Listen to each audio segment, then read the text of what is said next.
జాతీయ రహదారులపై జరిగే రోడ్డు ప్రమాదాలను అరికట్టడంలో మరియు గోల్డెన్ అవర్లో బాధితుల ప్రాణాలను కాపాడడంలో హైవే వెంబడి ఉన్న డాబాలు, హోటళ్లు, రెస్టారెంట్ల యాజమాన్యాలు కీలక పాత్ర పోషించాయని మెదక్ జిల్లా ఎస్పీ డివి శ్రీనివాసరావు ఐపీఎస్ పిలుపునిచ్చారు. జిల్లా పోలీస్ కార్యాలయంలో నిర్వహించిన ప్రత్యేక అవగాహన సమావేశంలో మాట్లాడిన ఆయన రోడ్డు భద్రతను ప్రతి ఒక్కరూ సామాజిక బాధ్యతగా గుర్తించాలని స్పష్టం చేశారు.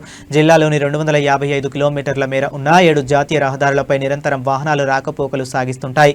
నిద్రలేమితో 8 నుంచి 10 గంటలు కంటిన్యూగా వాహనాలు నడిపే డ్రైవర్లను గుర్తించి విశ్రాంతి తీసుకునేలా హోటళ్ల సిబ్బంది ప్రోత్సహించాలని ఎస్పీ సూచించారు.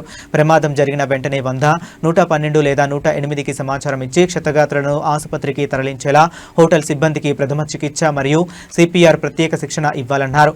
ప్రమాద బాధితులకు పీఎం రాహత్ పథకం కింద 1.5 లక్షల వరకు క్యాష్లెస్ చికిత్స అందుతుందని, బాధితులను కాపాడిన వారికి రహ్వీర్ పథకం కింద 25,000 రూపాయల నగదు ప్రోత్సాహకం ఇస్తారని ఎస్పీ వివరించారు.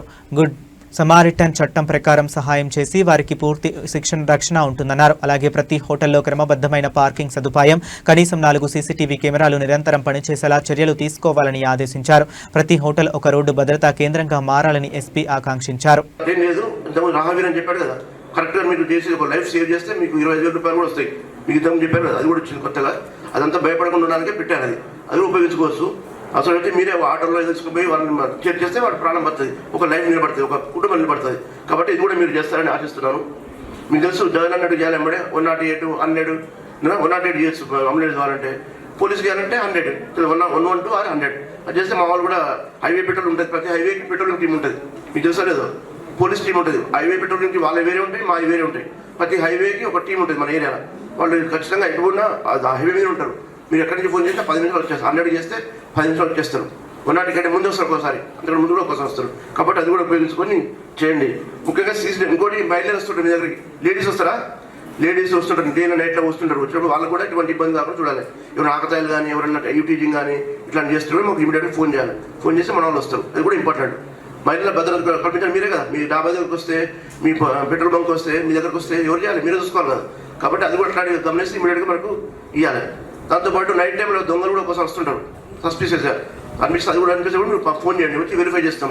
వెరిఫై చేస్తే మంచి అయితే వదిలేస్తాం, దొంగ అయితే పట్టుకుంటాం, అంతే ఉంటుంది. కాబట్టి అది కూడా మీరు నిలబడేది ఏంటంటే ఎక్కువ మనకంతా మన స్వయం కృతాపరాధం అంటారు కదా, అంటే మన తప్పులు ఎక్కువ కనపడతాయి. అంటే దీంట్లో ఎక్కువ కూడా మనకు జరుగుతున్నది 60-70% కూడా యాక్సిడెంట్లు జరుగుతున్నాయంటే అవన్నీ కూడా ఈ ద్విచక్ర వాహనాలు అంటే 2 వీలర్ ఉన్నాయి కదా, 2 వీలర్ మీద జరుగుతున్నాయి. దాదాపు ఒక 60-70% యాక్సిడెంట్స్ అన్నీ కూడా ఈ 2 వీలర్ ఎవరైతే యూజర్స్ ఉన్నారో, రైడర్స్ ఉన్నారో వాళ్ళ వల్ల జరుగుతున్నాయి. మరి వాళ్ళలో కూడా చాలామంది హెల్మెట్ పెట్టుకోకపోవడం వల్ల చనిపోతున్నారు ఆ 2 వీలర్లో. దాంట్లో ఆ హెల్మెట్ పెట్టుకోవడం అనేది ఏంటంటే ఓవర్ స్పీడ్ తోటి, తర్వాత హైవేల మీద రాంగ్ సైడ్ రావడము. మీరు ఇక్కడ చూస్తే ఏంటంటే ఒక కక్కుడుతూ ఉంటుంది జనాలందరికీ కూడా. ఏంటంటే లాంగ్ డిస్టెన్స్లో ఎందుకు పోవాలా, తర్వాత మనం ఇంకా షార్ట్ కట్లో వెళ్ళిపోవచ్చు కదా అని అనుకుంటాం. ఆ షార్ట్ కట్ అనేది దానికి అది ప్రాణాల మీదకి వస్తుందన్న విషయాన్ని అప్పుడు ఆలోచన చేయడు.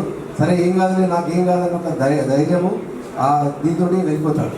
కానీ మీరు చూడండి, రోడ్ క్రాస్ చేస్తున్నప్పుడు హైవే మీద, తర్వాత మనకు వడియాలము, తర్వాత ఇట్లాంటి కొన్ని జంక్షన్స్ ఉన్నాయి కదా, ఆ హైవే మీద ఉన్న జంక్షన్స్ ఏంటంటే రోడ్ అప్రోచ్ రోడ్ నుంచి హైవే మీదకి రావడము, లేకపోతే హైవే నుంచి ఏంటంటే రైట్ టర్న్ తీసుకునే క్రమంలో అక్కడ నుంచి వెహికల్ స్పీడ్గా వస్తుంటుంది. ఆ వెహికల్ స్పీడ్ని ప్రాపర్గా అసెస్మెంట్ చేయకుండా చనిపోయిన దాఖలాలు చాలా ఉన్నాయి.